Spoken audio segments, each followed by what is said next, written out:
दोस्तों संडे है, हम लोग आज गाड़ी पार्किंग में ही खड़ी किए हैं। देखिए हम लोग खाना बन रहा है और हमारे चाचा जी हैं वो खाना बना रहे हैं। भीम भैया बैठे हैं और ये महाराज देखिए पूड़ी बना रहे हैं। देखिए हम लोग का क्या गोल गोल पूड़ी बन रहा है। खासकर सब्जी देखिए।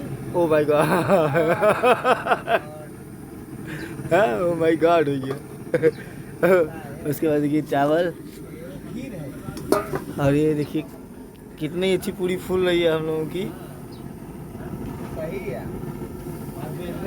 बेलने वाले की देखिए क्या क्या क्या कला है भाई। उम्र में यही सब चलता है भाई। ये ड्राइवरों की जिंदगी है। देखिए सब बैठे हैं और ये देखिए चाचा जी हमारे छान रहे हैं पूरी। मिलते हैं नेक्स्ट वीडियो में, तब तक के लिए जय हिंद।